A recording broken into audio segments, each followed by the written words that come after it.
உங்களுக்கு வழங்குபவர்கள் paces pay, secure digital payments with multiple features and great success rate. வணக்கம்.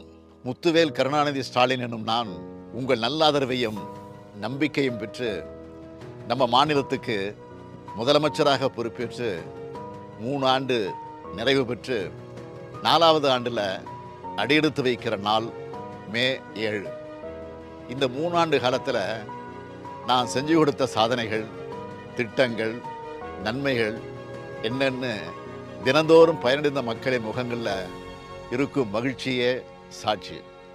திராவிட model அரசு செஞ்சு கொடுத்த திட்டங்களை நான் சொல்கிறத விட பயனடைஞ்ச மக்கள் சொல்கிறது தான் உண்மையான பாராட்டு.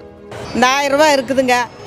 வேலைக்கு போனாலும் வேலைக்கு போகாட்டியும் நம்ம பெத்த பயம் கொடுக்கலினாலும் ஸ்டாலின் எங்களுக்கு மகனாட்டு இருக்கிறாரு. சுய உதவி குழுவலால் முன்னேறி இருக்கோம். நாங்கள் 4000 5000 தான் சம்பளம் வாங்கினேன். இன்றைக்கி நாங்கள் மாதம் 15,000க்கு மேலே வருமானம் வருது எனக்கு மட்டும். நினச்சி பாருங்கள், 1 லட்ச ரூபா கடன் வாங்கினா அதுக்கு எவ்வளோ வட்டி போடுறான். இது நம்ம அக்கௌண்ட்டில் பணம் போடுறோம், அந்த டேட்டில் நீ கட்டிட்டு வா, அடுத்த லோன் உனக்கு கூப்பிட்டு கொடுக்குறாங்க சார். ஒரு கவர்மெண்ட் ஒரு ஹாஸ்டல், விமென்ஸ்க்காக ஒரு ஹாஸ்டல் ஓப்பன் பண்ணுவாங்கங்கிற ஸ்கீமை நான் எக்ஸ்பெக்ட் பண்ணலை. இப்போலாம் வேலைக்கு அனுப்புறதே பெருசுன்றாங்க. வேலைக்கு அனுப்புகிற டைமில் அப்பயும் ஒரு செக்யூர்டான பிளேஸில் இருக்கணுன்றதுக்கு இந்த இனிஷியேட்டிவ் எடுத்தது ரொம்ப பெரிய விஷயம். கட்டணமில்லா பயணம். நான் சில நேரங்களில் அந்த ஜன்னலோரத்தில் உட்காந்து நான் மனசுலேருந்து அவருக்கு நான் நன்றி சொல்லியிருக்கேன். இவர் எந்த அளவுக்கு யோசிச்சிருக்கிற ஒரு தாயை போல் நம்மளுக்காக அப்படின்னு சொல்லிட்டு நான் அவருக்கு மனசுலேருந்து நான் அன்றைக்கி நன்றி சொன்னேன். காலையில் அடம்பிடிப்பா சாப்பிட்றக்கே இங்கே நல்லா சாப்பிட்றா. அது சிறுதானியம் போகிறனால விரும்பியே சாப்பிட்றாங்க குழந்தைங்க. அவங்களுக்கு ஊட்டச்சத்து நல்லா கிடைக்கிது. நாங்கள் இது வரைக்கும் ஒரு தொழிலாளியாக இருந்தோம். ஆட்டோ முதல் நாங்கள் வாங்கும்போது நாங்கள் ஒரு முதலாளியாக மாறி இருக்கோம். எங்கள் அப்பா நான் +2 படிக்கிறப்ப கேன்சர் நல்லா இறந்துட்டாரு. ஸோ அதுக்கப்புறம் எங்கள் அம்மா தான் ஃபுல்லாகவே என்னோட எக்ஸ்பென்சஸ் எல்லாமே பார்த்துக்கிட்டது.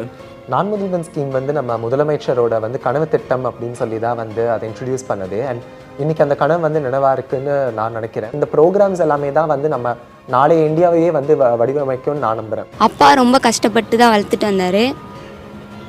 மாதம் அந்த 1000 ரூபான்றது அவ்வளோ பெரிய விஷயமா இருக்குது எங்களுக்கு. சொல்லப்போனால் போட்டுக்கிற துணி இந்த 1000 ரூபாய் தான் மேம் எடுக்கிறேன் நான். சரி, மு க ஸ்டாலின் ஐயா எங்களுக்கு ஒரு தனி 3 சென்ட் இடம் கொடுத்து ஒரு தனி வீடும் கட்டி கொடுத்துருக்காங்க. என்னோட கணவர் என்னை விட்டு பிரிஞ்சு போயிட்டார். 8 வருஷத்துக்கு முன்னாடி என்னோட ரேஷன் கார்டுலேருந்து ஐடி ப்ரூஃப் எல்லாத்தையும் எடுத்துகிட்டு போயிட்டார். 5 நிமிஷத்தில் அவர் பேரை தூக்கிட்டு என் பேருக்கு போட்டு கொடுத்து எனக்கு குடும்ப தலைவி என் பையன் பேரையும் போட்டு கார்டு கொடுத்தாங்க சார். பீச் ரோட்டில் போகும்போது அவ்வளோ ஒரு ஆசை இருக்கும் எங்களுக்கெலாம். பீச்சுக்கு போகணும், அந்த கால் நனையணும், குடும்பத்தோடு போகணும், குழந்தையோடு போகணும் அப்படின்றதுலாம். அதுக்கு ஒரு நிரந்தர தீர்வாக ஒரு மரப்பாதை போட்டு கொடுத்துருக்காங்க. உளப்பூர்வமான வாழ்த்து. ஸ்டாலின் என்றால் உழைப்பு உழைப்பு உழைப்புன்னு சொன்னார். எங்களை எல்லாம் ஆளாக்கிய அன்பு தலைவர் கலைஞர். இந்த 3 ஆண்டு காலத்தில் ஸ்டாலின் என்றால் செயல் செயல் செயல்னு நிரூபித்து காட்டியிருக்கிறார். எப்பவும் நான் சொல்கிறது இது எனது அரசு அல்ல, நமது அரசு. அந்த வகையில் நமது அரசு 4வது ஆண்டில் அடியெடுத்து வைக்குது. நாடும் மாநிலமும் பயனுற என்னாலும் நான் உழைப்பேன்னு உறுதியேற்று ஆட்சி பயணத்தை உங்கள் வாழ்த்துக்களுடன் தொடர்வேன். 3 வருஷம் ஆச்சு, சூப்பராக இருந்தது. 3 வருஷம் ஆட்சி நல்லா இருந்தது. இந்த 3 வருட ஆட்சி சிறப்பாக இருக்குது. இந்த 3 வருஷம் ஆட்சி நல்லா இருக்குது. இந்த 3 வருஷம் ஆட்சி சூப்பராக இருக்குது. 3 வருஷம் ஆட்சியும் நல்லா இருந்தது, ஒரு பெஸ்ட் ஆச்சு. இந்த வீடியோ உங்களுக்கு பிடிச்சிருந்தா லைக் பண்ணுங்க, ஷேர் பண்ணுங்க, கமெண்ட் பண்ணுங்க. மறக்காம OH தமிழ் சேனலுக்கு சப்ஸ்கிரைப் பண்ணுங்க.